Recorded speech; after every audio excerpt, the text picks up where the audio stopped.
के सुनल आँख के देखल कान के सुनल आँख के देखल कहै छियै काका हो। कान के सुनल आँख के देखल कहै छियै काका हो। हगना के कनिया अंगना में मारै छठहाका हो। हगना के कनिया अंगना में मार जोर से ठहाका हो। सासुर भसुर के कुछो नहीं बुझ मारै छठहाका हो। हे हो सासुर भसुर के कुछो नहीं बुझ मारै छठहाका हो।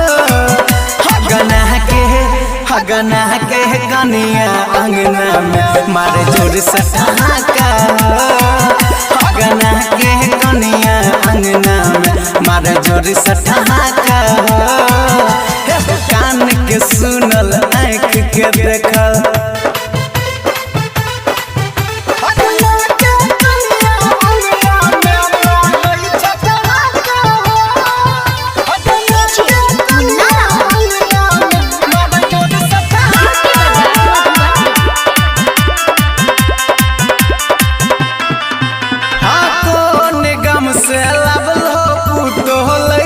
सबसे टुकुर टुकुर सबके तक छल ढीठ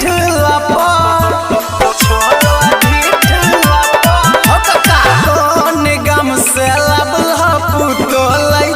सबसे टुकुर टुकुर सबके तक छल ढीठ मैथिली पुतो लगाय देता। मैथिली पुतो मुँह जोर पुतो लगाय देता इज्जत में बाटा हो। मैथिली पुतो लगाय देता इज्जत में बाटा हो। हगना के कनिया अंगना में मारै छठहाका हो। हगना के कनिया अंगना में मारै छठहाका हो। कौन गम से लबल पुतो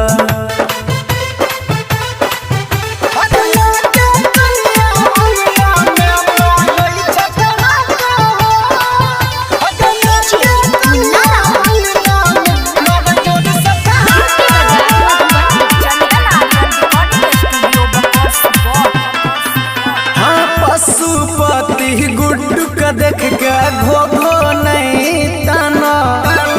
उचित बात कहला पर तीन तीन हाथ फाना। तीन हाथ फाना। हे पशुपति गुड्डू देख के घो नहीं ताना। उचित बात कहला पर तीन हाथ फाना।